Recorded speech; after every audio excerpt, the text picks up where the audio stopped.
It was 6 o'clock in the morning, and in his little house in the little village in Mexico, Mario was asleep. He was still asleep at 7, at 8, at 9, and at 10 o'clock. Most days, Mario woke up at about 11. Then his wife usually went to the shop to buy tortilla and coffee for his breakfast.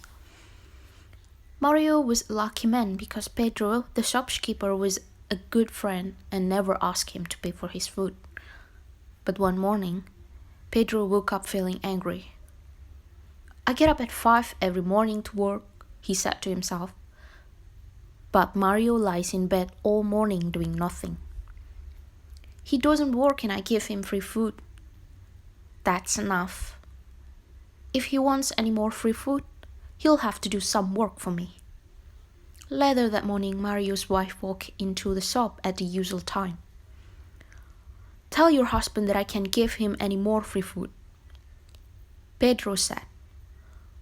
"I'm making an extra room on the other side of my house. If he helps me carry some large rock from the quarry, then you can have more food." "Oh no," said Mario, when he heard Pedro's words. "Those rocks are too heavy for me to move." "How many times I must say, if God wants to give, he'll give. And when he gives, he'll push it in through the window.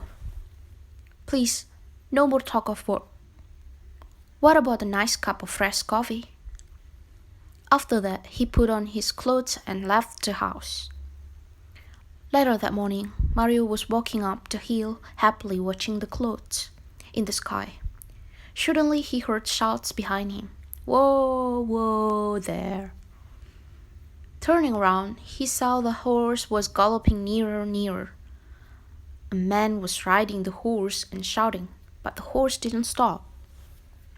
"Whoa," the rider shouted again, but the horse didn't go any slower. Now the horse was right in front of Mario. He jumped at it, took the horse reins in his hand and made it stop. The rider was an old man with long white hair. "Hey, get down.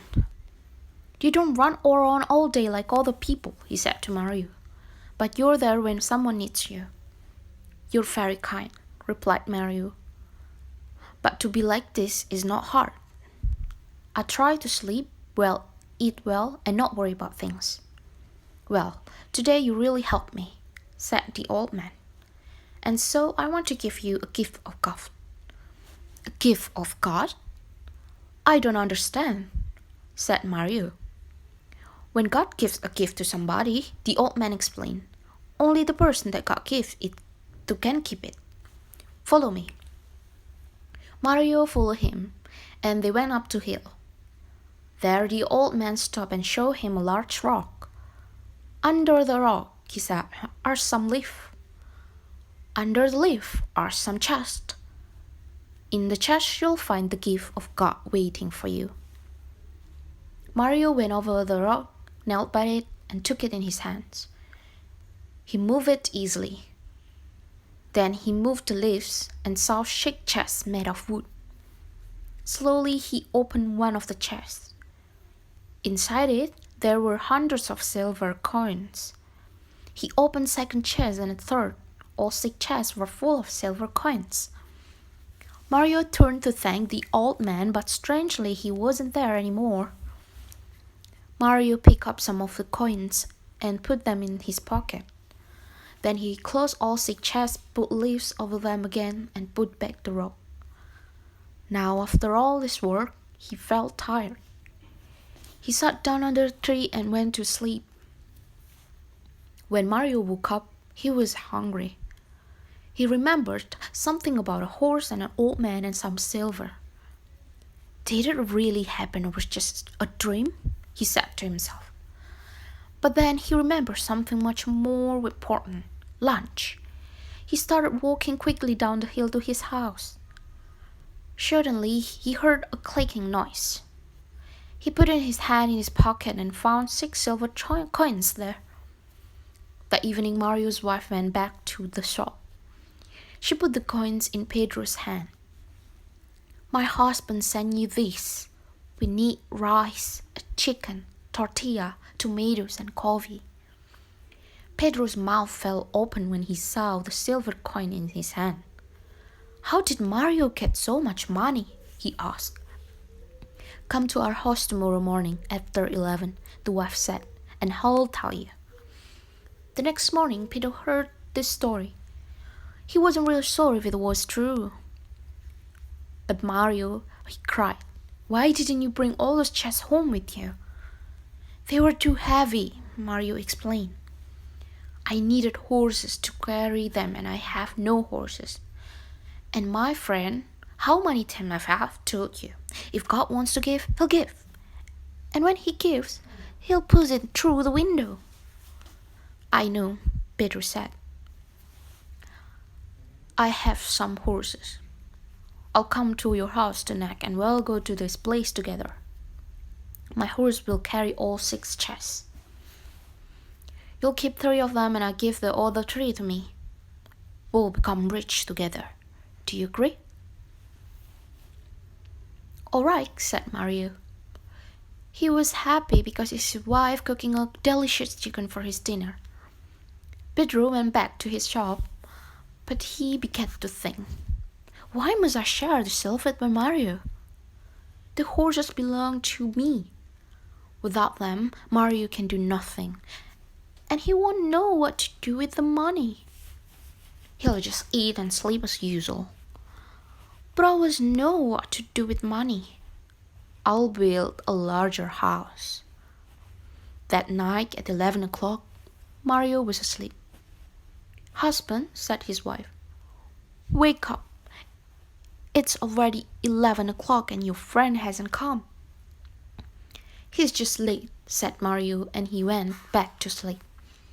An hour later, the wife woke her husband again. "Husband, it's midnight, and I'm afraid that Pedro has decided to keep all the silver for himself." "Midnight? It's too late to go anywhere now. Wife, go to sleep." After that, Mario and his wife slept all through the night without waking up again.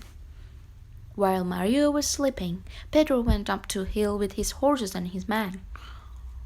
"He told me the old man to move the rock and look under the leaves."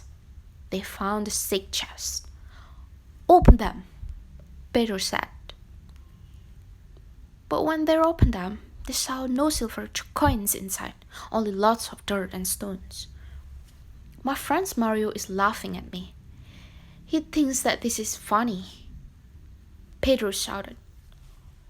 "Well, I know how to be funny too." He told his men to put the chests onto the horses to carry them down the hill, and to leave all the dirt and stone in front of Mario's house. They did this, and then they went back home.